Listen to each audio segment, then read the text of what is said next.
આજે તમે ગૃહમંત્રીને રજૂઆત કરવા માટે આવ્યા હતા, શું થયું અને શું ગૃહમંત્રીએ જવાબ આપ્યો? 24/7/2022ની વાત છે. આજે 24/7/2025 આજે રાત 3 વર્ષ પૂરા થયા છે. એલસીબી પીઆઈ અત્યારે હાલમાં ફરજ બજાવે છે પીઆઈ પંડ્યા સાહેબ એમની જુગારની ખોટી રેડ પાડેલી હતી રાજપર રોડ ઉપર. એના માટે અમે આજ મળવા આવ્યા હતા. ગૃહમંત્રી હર્ષ સાહેબ સંઘવીને અમે આના પહેલાં પણ 2 વાર ગાંધીનગર મળી ચૂકેલ છે. આના પહેલાં અનેક વાર ઉચ્ચ અધિકારીઓને મળેલ છે, રેન્જ આઈજી સાહેબને મળેલ છે, એસપી સાહેબને મળેલ છે. બધાને બધા ક્યાંક ને ક્યાંક પંડ્યા સાહેબને બચાવવા માંગતા એવું લાગે છે. માત્ર ને માત્ર કમ્ફર્ટ હોટલ અને અમારા કારખાનાનું ખાલી 8 કિલોમીટરનું અંતર છે.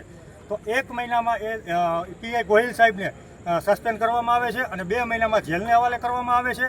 તો એક જ જિલ્લામાં 8 કિલોમીટરમાં કેમ બબે કાયદા? એના માટે આજ ગૃહમંત્રી સાહેબને મળ્યા, પણ છતાં એને ગોળ જવાબ દીધા. મેં કીધું ગૃહમંત્રી સાહેબને કે પંડ્યા સાહેબ બહાર જ ઊભા છે, તમે એમને બોલાવો અને હું પંડ્યા સાહેબ છે આપણે તમારી હાજરીમાં સાબિત કરી દઉં કે પંડ્યા સાહેબ ગુનેગાર છે. તો મને સાબિત કરી દે તો આયાને ફાંસીની સજા આપી દેવી. તો ગૃહમંત્રી સાહેબ કે જોઈ લેશું તમને અઠવાડિયા પછી બોલાવી. બધા માત્ર ને માત્ર ગોળ વાતું કરે છે, કેમ કે ક્યાંક ને ક્યાંક પંડ્યા સાહેબને બચાવવાની વાતું છે.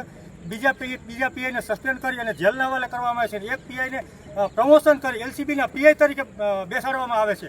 તો આનાથી મોટી ગુંડાગર્દી કઈ હોય? આપણા કાંતિભાઈ ધારાસભ્ય અને આપણા ગૃહમંત્રી હર્ષ સંઘવી પણ ત્યારે સસ્પેન્ડ કર્યા ત્યારે કહેતા હતા કે કોઈ પણ ચમરબંધીઓને છોડવામાં નહીં આવે. તો સાહેબ તમે આ ચમરબંધીઓને કેમ તમે પ્રમોશન આપો છો? મારો કહેવાનો મતલબ એ છે. તો એક બાજુ તમે એમ કહો છો કે ચમરબંધીને છોડવામાં નહીં આવે અને એક બાજુ તમે એને એલસીબી એ ડિવિઝનમાંથી ફરજ બજાવતા એમાંથી પ્રમોશન લઈને એલસીબી પીઆઈ તરીકે બેસાડો છો. તો કઈ રીતે તમારો કાયદા અને કઈ રીતનો તમારો ન્યાયતંત્ર છે?